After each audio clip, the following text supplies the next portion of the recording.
Yo, yo, yo, what up? Welcome to some more Just for Fun. This is Maddie. Thanks for watching. If you haven't watched before, um, this is a channel where I play fun decks, and sometimes they're kind of competitive, sometimes they're not, sometimes I'm just trying to do something stupid, and I like combos. Happy Halloween, everybody. That's when I'm recording this. And this is Budget Legacy Aluren. So, Aluren is a busted ass card that if you haven't seen the competitive version of this deck, it's really good. And it's based on this combo in column number 4 here. So, Aluren says any player may cast creature spells converted mana cost 3 or less with flash without paying their mana cost. So free 3 drops and lower, basically. Now, downsides here. What are the downsides? Number one, it costs 4, right? 4 is like, it might as well be 100 in Legacy, right? Like, you don't always live till 4, right? Number two, opponents can play free creature spells, which can kind of cause you an issue with, say, Snapcaster Plow or other things that are going to come in that you're going to deal with. So you have to be a bit judicious on when and where to try to win by comboing off.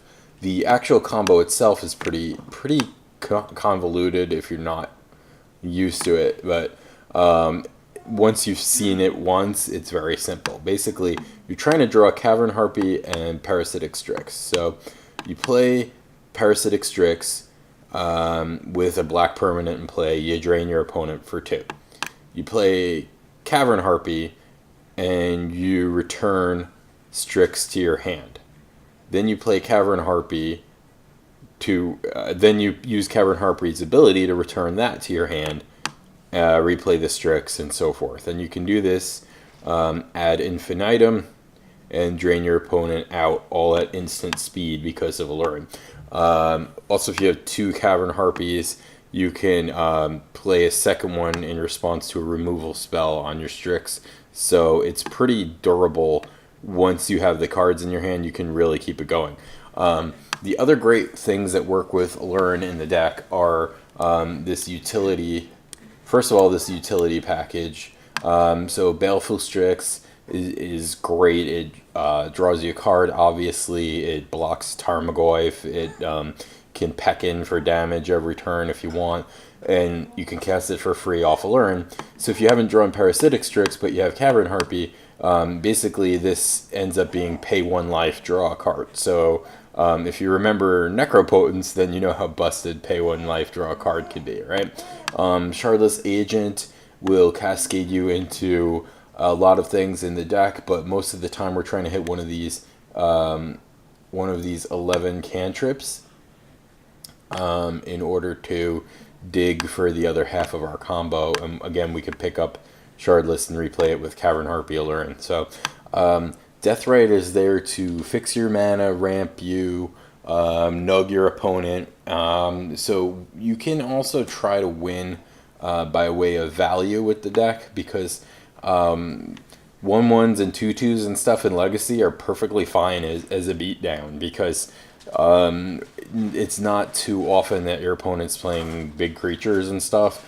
And even then, you've got flyers and you've got some disruption in direct damage from Deathrite Shaman, which is a great burn spell in and of itself. Like, it can do a good Grim Lavamancer impression with all the cantrips that you have.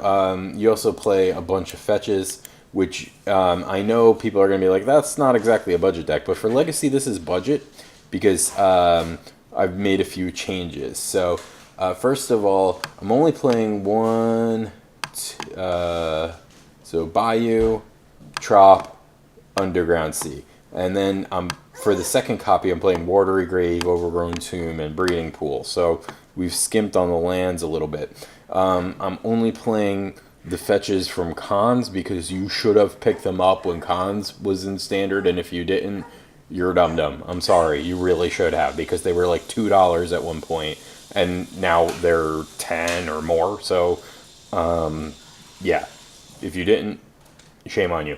And instead of playing Force of Will at 20 ticks a click playing for Disrupting Shoal, because most of the things in Legacy that you really want to counter are going to be 1, 2, or 3 mana anyway.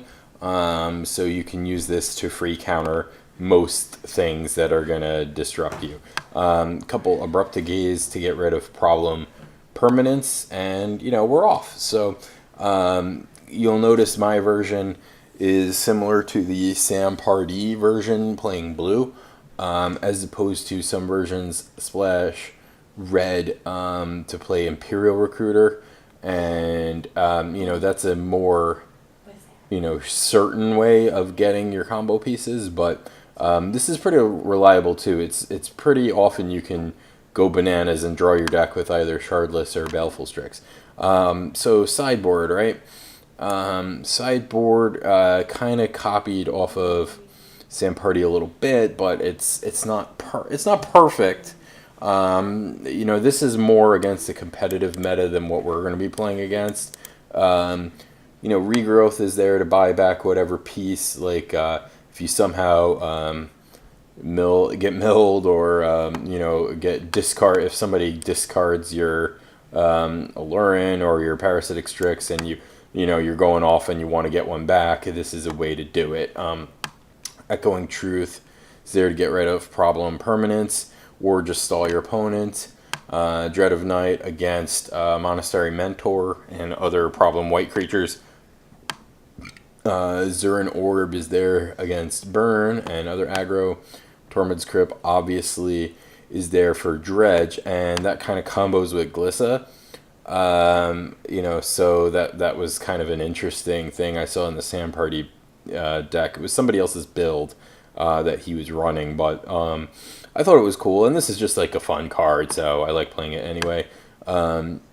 Jit is there for when you're not going to win by combo and you want to grind it out. This is a good way to do that.